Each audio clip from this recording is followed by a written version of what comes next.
Om Sai Ram. Welcome to Sai Samarpan channel. मैं हूं आपके साथ में विन्नी और आज मैं आपसे बात करने आई हूं कि आपके घर में बरकत कैसे होगी। जैसे कि हम सभी जानते हैं, हम सभी के साथ में ऐसा होता है कि पैसा तो हम लोग कमाते हैं और पैसा आता भी है, ईश्वर की कृपा भी बहुत होती है, लेकिन जो पैसा है ना वो टिकता नहीं है। किसी न किसी वजह से वो हमारे हाथ से निकल जाता है, वो आने से पहले ही अपना जाने का रास्ता बना लेता है।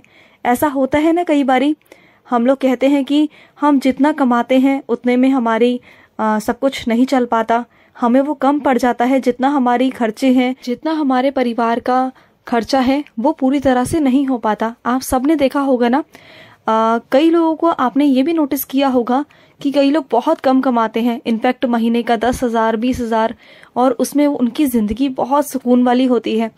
और एक तरफ आप कभी देखना, जो लोग 1 लाख 2 लाख कमा रहे होते हैं फिर भी उनके अंदर ना सेटिस्फेक्शन नहीं होता, सुकून नहीं होता, उनकी ज़िंदगी भाग दौड़ वाली लगी रहती है। ना उनकी ज़िंदगी में खाना होता है, ना पीना होता है, ना आराम होता है, बस भागना भागना भागना और चिंता, दुनिया भर की चिंता होंगी, इधर की उधर की। या तो उनका पैसा हॉस्पिटलों में जाएगा, रोगों में जाएगा, बीमारियों में जाएगा, या फिर मुकदमों में जाएगा, और या फिर आपका पैसा इधर उधर अनाप शनाप खर्च होता रहेगा। कुछ ना कुछ आपके साथ में प्रॉब्लम बनी रहेगी कि आपका पैसा आएगा, टिकेगा नहीं और चला जाएगा, बस ये होगा। और जो भी जितना भी आप कमाए ना, जितना भी आप कमा लें, उसकी कोई लिमिट नहीं, लेकिन उसके बावजूद भी ना आपके पास आपका पैसा बचेगा नहीं, क्योंकि पैसा बचने के पीछे बहुत सारे कारण होते हैं। बहुत सारे कारण हैं कि हमारे घर में बरकत नहीं होती। हम लोग पैसा कमाते हैं लेकिन वो सुकून नहीं है ज़िंदगी में, वो शांति नहीं है ज़िंदगी में, वो कैसे आएगी। हम चाहे महीने का 10,000 रुपये कमाएं, लेकिन उसमें हमें सेटिस्फेक्शन होना चाहिए, उसमें हमारे घर के खर्च पूर्ति होनी चाहिए, हमारे खर्चे पूरी तरह से वो होने चाहिए। तो आज मैं इस टॉपिक के बारे में बात करूंगी आपसे, क्योंकि ये मेरे दिमाग में बाबा ने ही डाला कि मैं आप लोगों तक ये पहुँचाऊँ कि कैसे हम लोग अपने घर के जो पैसे हैं, जो अपना पूरा महीने का जो बजट होता है, उसे हम कैसे बना सकते हैं, क्या कर सकते हैं कि हमारे घर की बरकत बनी रहे, हमारे घर में भी सुकून शांति रहे, और सबसे बड़ी बात कि हमारे घर में बरकत रहे। जितना भी पैसा हम कमाए ना, उसकी बरकत हमारे घर में हो तो कितना अच्छा रहेगा बाबा की कृपा से। तो चलिए जानते हैं कि हमारे घर में बरकत कैसे होगी और हमें क्या क्या चीजें नहीं करनी है, किन चीजों पर हमें ध्यान देना है। मैं आपको एक एक कर कर बताती जाऊंगी, जो बाबा की कृपा से है मैं आपको बता रही हूँ। तो आप सभी वो कर कर अपने घर में सब कुछ सॉल्व कर सकते हैं। तो पहली चीज़ ये है कि आप चाहे जॉब कर रहे हो, चाहे आप बिजनेस कर रहे हो, चाहे आप कुछ भी कर रहे हो, तो आपके पास में जो एक पर्टिकुलर अमाउंट आता है महीने का, जो भी आता है, चाहे आप जॉब कर रहे हो, चाहे आप बिजनेस कर रहे हो, तो आपके पास में एक पर्टिकुलर अमाउंट होता है। तो उस अमाउंट को आपने क्या करना है, बाबा के चरणों में रखना है। फर्स्ट ऑफ ऑल आपने क्या करना है, बाबा के चरणों में रखना है। सारे पैसे आपने बाबा के चरणों में रखने हैं, बाबा से अरदास करनी है, बाबा के आगे आपने प्रार्थना करनी है कि बाबा जो ये पैसे हैं ये मैंने आपके ही कृपा से कमाए हैं, ये आपके ही दिए हुए हैं, ये आपकी ही वजह से मेरे पास आए हैं, वरना मेरी ये हैसियत नहीं बाबा कि मैं ये सब कर पाऊँ, ये आप ही की कृपा है बाबा, आप ही की वजह से ये पैसे, ये धन मेरे पास आया है बाबा। तो इस धन में, इस पैसों में इतनी बरकत करिए बाबा कि मैं इस पैसों को जहाँ भी उपयोग करूँ वहाँ सदउपयोग हो, इसका व्यर्थ में वेस्ट ना हो बाबा। एक पैसा भी, 1 रुपया भी इधर का उधर ना जाए बाबा। बरकत रखना बाबा, कृपा करना बाबा, बाबा से कहना है। तो और उसके बाद आपने क्या करना है, उन पैसों का 1% निकाल कर आपने अलग रखना है, और उन पैसों से आपको किसी ज़रूरतमंद को या किसी बच्चों को, किसी को कुछ भी आपने अनुदान करना है। अगर सपोज दैन आप महीने का 500 रुपये भी कमाते हैं ना, तो उसमें से भी 10 रुपये आपको महीने का निकालना है, और उस 10 रुपये का आपको किसी बच्चे को देना है, किसी बच्चे को, बुजुर्ग को, कोई जैसे असहाय हो या कोई भी ऐसा हो जो भूखा हो, उसे आपको देना है। तो आपने ऐसा करना है। मैं फॉर एग्जाम्पल बस 500 रुपये का एग्जाम्पल बता रही हूँ। आप जितना भी कमाते हैं, जितना भी आपकी सैलरी है, जितना भी आपका बिजनेस है, उसके अकॉर्डिंग आप महीने का 1% आप निकालिए, और किसी ना किसी को दान ज़रूर करिए, क्योंकि बाबा ने बोला है कि मेरे जो मैं पैसे तुम्हें देता हूँ, मेरी कृपा से जो कमाई तुम्हारे घर पर आती है उसका 1% हक मेरे उन बच्चों का है जो असहाय हैं। अगर तुम उन्हें खर्च करोगे तो तुम परेशान रहोगे। और 100% ऐसा होता है, क्योंकि बाबा ने कहा हुआ है कि आपको 1% निकालना है। तो जैसे कई लोग नहीं जानते हैं, मैं भी पंजाबी हूँ और हमारे गुरुद्वारे में भी ऐसा कहा जाता है, बाबा जी ने कहा हुआ है कि 1% आपको 1% आपको अपने कमाई का निकालना है, यानी कि दसवंत निकालना होता है, ये बाबा जी ने बोला हुआ है। तो मैं तो सभी बाबा को एक ही मानती हूँ, चाहे वो साईं हो या गुरु नानक हो, तो मेरे लिए तो एक समान है। और मैं यही सोचती हूँ कि हमारे अगर कमाई का 1% यानी कि 10वां हिस्सा जो है वो हर भगवान ने बोला हुआ है, क्योंकि सब एक ही हैं, सबके अलग अलग रूप हैं। तो जैसे गुरुद्वारों में लंगर चलता है, उसी तरीके से अगर हम अन्नदान करें, हम कुछ भी कर सकते हैं। अगर आपके पास में 10 रुपए हैं तो आप 5-5 रुपए के पार्ले जी के पैकेट आते हैं, आप 2 बच्चों को वो दे सकते हो। इतना तो आप कर ही सकते हैं ना। तो इतना ही आप अगर करेंगे ना, हर महीने करेंगे, तो देखना उन 2 बच्चों की दुआएं ना आपको बहुत लगेंगी, और आपके कब कहाँ भविष्य में काम आ जाए ना वो दुआएं, आप सोच भी नहीं सकते हो। ये आपकी छोटी छोटी चीज़ें हैं ना, ये बहुत बारीक बारीक चीज़ें हैं जो आपको आगे चलकर बहुत आशीर्वाद देती हैं, बहुत आपको बेनिफिट्स मिलते हैं। ठीक है, तो आपको ये चीज़ पहले करनी है, ये पहली चीज़ है। दूसरी चीज़ के बारे में आपको मैं बताऊं, ईमानदारी। हमें हमेशा ईमानदारी और ऑनेस्टी से ही कमाना चाहिए। अब आप कहेंगे कि अगर हम ईमानदारी से कमाएंगे तो हम बिजनेस तो कर ही नहीं सकते हैं। मैं उस ईमानदारी की बात नहीं कर रही हूँ कि जो जनरली जो प्रॉफिट होता है, जितना आपको प्रॉफिट लेना होता है, जो सभी करते हैं, जो सभी कमाने के लिए बैठे हुए हैं, क्योंकि सभी को अपना परिवार चलाना है। तो ये नॉर्मल सी बात है, जब तक आप प्रॉफिट लेकर अपने बिजनेस में नहीं चलेंगे तब तक आप उसे सेल आउट नहीं कर सकते हैं। तो उस प्रॉफिट की बात मैं नहीं कर रही, मैं बात कर रही हूँ उस ईमानदारी की, कि ऐसा नहीं है कि कोई चीज़ 100 रुपीज़ की देनी है तो आप उसको 150 की या 200 की दे रहे हो, उसकी मजबूरी का फ़ायदा उठा रहे हो कि कहीं तो वो चीज़ अवेलेबल नहीं है तो सिर्फ मेरे पास अवेलेबल है, मेरे अंदर अहंकार आ गया और मैंने उसको डबल ट्रिपल रेट में उसे बेचा किसी की मजबूरी देखकर। तो वो जो पैसा आएगा ना, जो प्रॉफिट आएगा ना, वो आपका बिल्कुल वेस्ट है। ये बात आप जान लेना। आपको बहुत खुशी होगी कि वाह मैंने इतना पैसा कमा लिया, लेकिन वही पैसा आपका बर्बादी का कारण है। आपको कोई बर्बाद नहीं करेगा, वही पैसा आपको बर्बाद करेगा, वही आपका नाश कर देगा, देखना आप। तो ये चीज़ों से आप बचो। ईमानदारी के पैसों से करना बहुत ज़रूरी होता है। अगर आपके पास ईमानदारी के 10 रुपए है ना, तो उसमें जो बरकत है ना वो किसी में भी नहीं है। तो अगर आप 10 रुपए की कमाई कर रहे हैं ना, उसमें आपको बहुत बरकत है। अगर आप 90 रुपए किसी की मार कर, किसी का झूठ बोलकर, किसी की बेईमानी कर कर अगर करते हैं ना, तो वो 90 रुपए भी आपके लिए वेस्ट है। आप कभी गौर करना कि वो पैसे ना टिकेंगे नहीं आपके पास में, वो आपके पास से निकल जाएंगे। और ये भी हो सकता है कि उसके दुगने चौगने होकर निकले। जितना आपने प्रॉफिट कमाया नहीं ना, उसका दुगना चौगना आपकी जेब से ही जाए। तो ये दूसरी चीज़ होती है बरकत ना होने की। तो ये हमेशा याद रखें कि जब भी कमाएं, ऑनेस्टी से कमाएं, ईमानदारी से कमाएं, जितना आपका है उतना हक का रखें, क्योंकि भगवान भी यही कहते हैं कि हमें हमेशा अपने हक का रखना चाहिए, किसी और के हक का नहीं। अपने हक पर हमारा हक है, लेकिन किसी और के हक पर हमारा हक बिल्कुल भी नहीं है। तो इस बात का हमें बहुत अच्छे से ध्यान रखना है। कभी भी ऐसी हरकत नहीं करनी है, ऐसी बेईमानी नहीं करनी है कि किसी का दिल दुखाना है, ये कभी नहीं करना आपने। अब बात करेंगे थर्ड, यानी कि अन्नदान के बारे में। अन्नदान आपको करना ही है, एनी हाउ करना है। जैसे कि मैंने आपको बताया कि आपका जो वेतन है, जो आपकी सैलरी है, उसका 1% आपको निकालना है और आपको अन्नदान करना है। जो लोग भी अन्नदान नहीं कर पाते हैं या उनके पास में टाइम नहीं होता है, वो एक मुट्ठी चावल ही चिड़ियों को डाल सकते हैं, या वो गाय को, कुत्तों को रोटी, टोस्ट वगैरह, बिस्किट वगैरह आप वो भी कर सकते हैं, वो भी अन्नदान में ही आता है। आप कुत्तों को दूध पिला सकते हैं, आप रेडीमेड मार्केट से ही कुछ लेकर आप वो दे सकते हैं। जैसे कि फॉर एग्जांपल मैं आपको बताऊं कि आप मार्केट से बने बनाए छोले खरीद सकते हैं और मार्केट से आपको ब्रेड मिल जाएगी। तो आप 2-2 पीस अगर आप ब्रेड के और छोले अगर आप दे दें, तो जो 2 ब्रेड के स्लाइस होते हैं ना, वो एक रोटी का काम करते हैं। किसी एक की भूख आप मिटा सकते हैं 2 ब्रेड के स्लाइस से और छोले से। मैं आपको ये फॉर एग्जाम्पल दे रही हूँ कि आप ऐसा भी कर सकते हो। जो लोग बहुत बिजी रहते हैं या जॉब वाले हैं, नहीं कर पाते हैं, तो वो ये भी कर सकते हैं।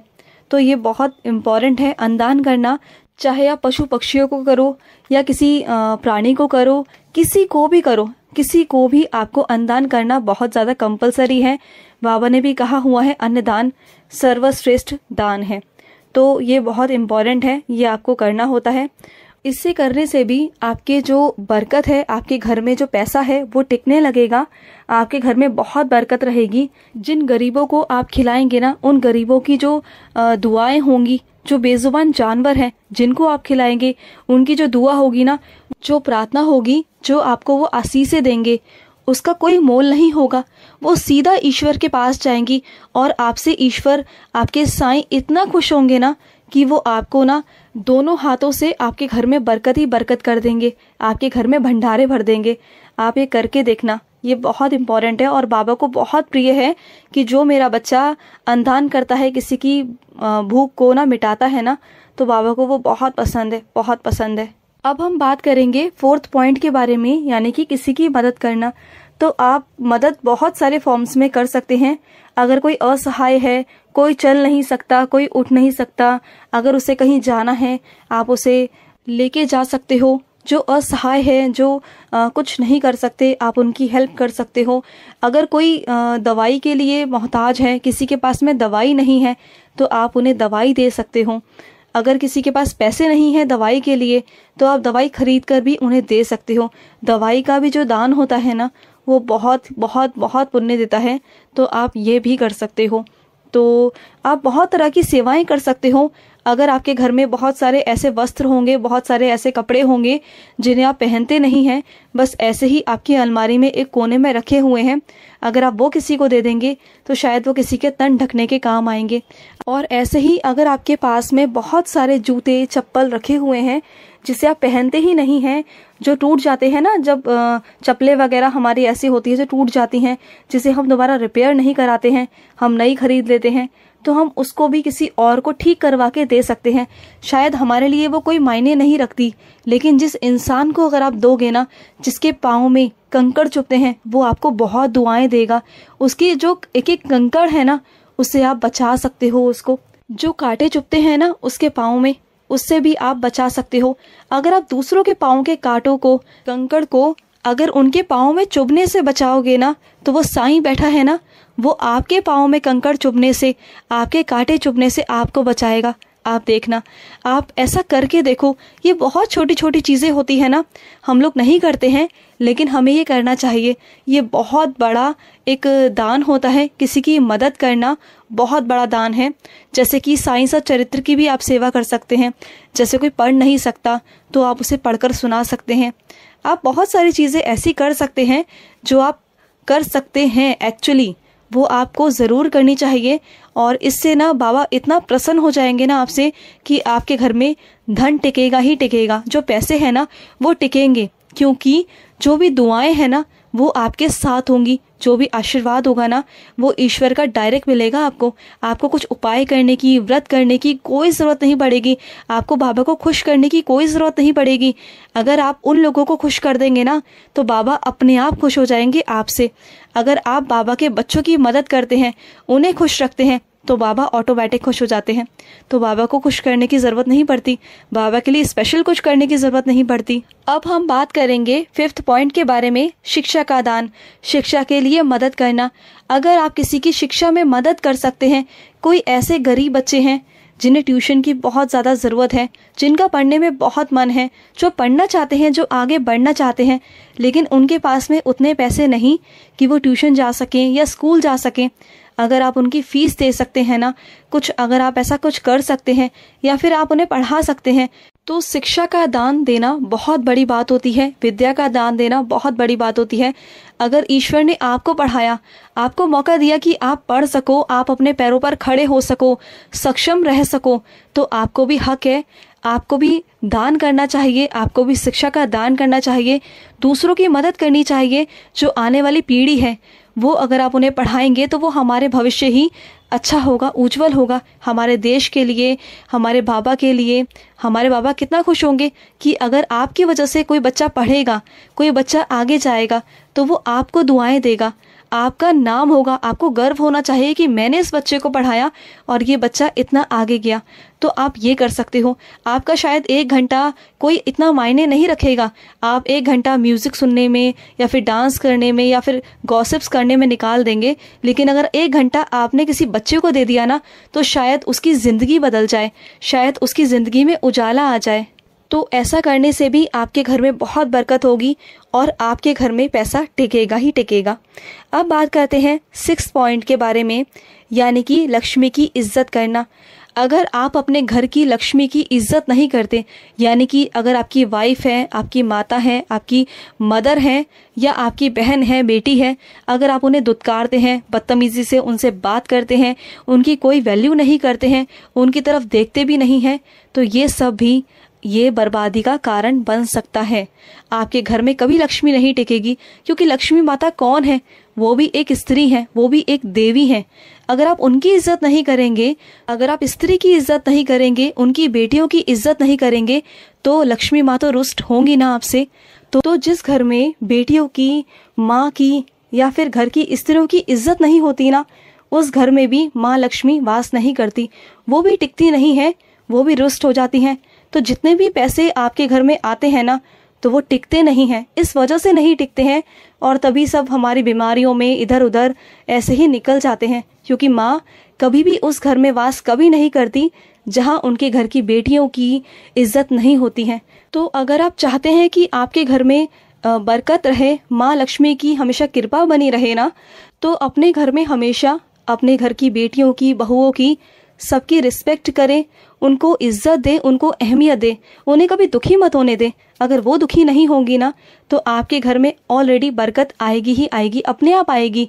आपको कहीं किससे कुछ कहने या मांगने की या कोई उपाय करने की ज़रूरत नहीं पड़ेगी, क्योंकि माँ लक्ष्मी की कृपा आप पर वैसे ही बन जाएगी। अगर आप सोचो ना कि आप माँ लक्ष्मी की तो बहुत पूजा करते हैं, आपने पोस्टर लगा रखा है, आपने मूर्ति माता की लगा रखी है और आप पूजा कर रहे हैं, सुबह शाम उन्हें प्रसन्न कर रहे हैं, तो नहीं, ऐसा नहीं हो सकता। आपको माँ को खुश करना है तो अपने घर की बहू बेटियों को खुश रखना होगा, तभी आपके घर में बरकत आएगी और आपके घर में पैसा टिकेगा, डेफिनेटली टिकेगा। आप ऐसा ज़रूर करके देखिए। अब बात करते हैं हम 7 पॉइंट के बारे में, यानी कि हक के बारे में। अगर हम किसी का हक मारते हैं ना, किसी की अगर हमने प्रॉपर्टी ले ली या हमने किसी का हक मार लिया, तो जो ये चीज़ें होती हैं ना, वो पैसा ही आपको नाश कर देता है, आपका नाश कर देता है। चाहे आपको नहीं करेगा तो आपके भविष्य में आगे आपके बच्चों को करेगा, आपके बच्चों को वो परेशान करेगा, क्योंकि इस तरह की जो चीज़ें होती हैं ना, वो प्रॉब्लम क्रिएट करती ही करती हैं। आप कभी नोटिस करना, अगर आपका किसी ने या फिर किसी ने भी किसी और का हक मारा है, कुछ मारा है ना, तो डेफिनेटली आज वो परेशान होगा ही होगा, क्योंकि कहते हैं ना कि हमें कर्मों का फल भोगना होता है। तो इसी जन्म में हमें भोगना होता है, इसी जन्म में हमें बीमारियां लग जाएंगी, 36 तरह की बीमारियां लग जाती हैं। हमारा सारा पैसा डॉक्टरों में, इधर उधर, या फिर वकीलों में या कोर्ट कचहरियों में ऐसे ही जाता है, ऐसे ही वेस्ट जाता है पानी की तरह। या फिर आपके घर का कोई बच्चा नशेबाज चला जाएगा, नशे में चला जाएगा, गलत चीज़ों में चला जाएगा, सुनेगा नहीं, उदम मचाएगा, घर में परेशान करेगा, माता पिता की रिस्पेक्ट नहीं करेगा, बिल्कुल नहीं सुनेगा। तो ये सब निशानियां होती हैं कि हमारे बुजुर्गों ने या हमने या हमारे किसी ने भी, हमारे जो फैमिली मेम्बर्स है उसमें किसी न किसी ने किसी का हक ज़रूर मारा होता है, तब जाके हमें ये प्रॉब्लम्स का सामना करना होता है। अगर जो भी मैंने आपको बताया, अगर वो आप करने लग जाएं, अनदान वगैरह अपना सब कुछ करने लग जाए ना, तो इन सब चीज़ों से आप बच सकते हो। तो इसके लिए ना आपको बाबा को प्रसन्न करना होगा। और प्रसन्न कैसे करना होगा, बाबा की सेवा कैसे करनी होगी, वो मैंने आपको बताई, क्योंकि बाबा ना इन सब चीज़ों से बहुत प्रसन्न होते हैं। अनदान आप कर सकते हो, आप किसी की मदद कर सकते हो, आप अपने घर की लेडीज़ों की इज्जत कर सकते हैं, किसी को शिक्षा का दान दे सकते हैं, किसी को दवाई में मदद कर सकते हैं, कोई असहाय है तो उसकी मदद कर सकते हैं, अपने वेतन को बाबा के चरणों में रख सकते हैं। तो ये सब कर कर ना आप बाबा को प्रसन्न कर सकते हो, बाबा को खुश कर सकते हो और अपने कर्मों में जितना आप अच्छाई लाएंगे, जितना आप अच्छा करेंगे ना, तो डेफिनेटली आपके घर में बरकत होगी ही होगी। और जिनके भी घर में बरकत है ना, वो बाबा की कृपा है और 100% वो कहीं ना कहीं दान ज़रूर करते होंगे। दान पुण्य का बहुत बहुत फल मिलता है, डेफिनेटली मिलता है। और इसका फल आज नहीं तो कल हमें ज़रूर मिलेगा, क्योंकि कभी कभी हमारे अशुभ कर्म समाप्त होने में वक्त लगाते हैं, क्योंकि वो अशुभ कर्म पता नहीं कैसे हैं, किसके हैं, हमारे फैमिली के हैं या हमारे हैं, जिसकी वजह से हम लोग भोग रहे होते हैं। लेकिन जैसे जैसे हमारे अच्छे कर्म होते जाते हैं, सेवा होती जाती है, अन्नदान होता जाता है, वैसे वैसे वो हमारे कर्म करते जाते हैं और हमारे जीवन में सुख आता जाता है। और आप भाग्यशाली हो कि आप ईश्वर से जुड़े हुए हो, आप साईं से जुड़े हुए हो। तभी बाबा ने आपको अपने आप से जोड़ा है कि आपके जीवन में भी खुशियाँ आ सके, आपके जीवन में भी रोशनी आ सके, और आप जो गलत रास्तों पर भटक गए हो, सही रास्तों पर आकर आप भी अपना जीवन अच्छे से अच्छा बना सको, सही मार्ग और सही दिशा आपको मिले। तो ये भी बाबा का ही है कि आप गलत जगह मत जाओ। तो चलिए मिलते हैं नेक्स्ट वीडियो में। जो बाबा का संदेश था, बाबा ने जितना मुझे बताया, जितना मुझे बाबा ने ज्ञान दिया, समझ दी, उसके अनुसार मैंने आप तक अपनी बात पहुंचाई है। तो चलिए मिलते हैं नेक्स्ट वीडियो में। अगर आपके भी कोई अनुभव है तो ज़रूर शेयर करें। हमारे स्क्रीन पे दिए हुए नंबर पर आप हमारे साथ शेयर कर सकते हैं। तो चलिए मिलते हैं नेक्स्ट वीडियो में। तब तक के लिए ओम साई राम, जय साई राम।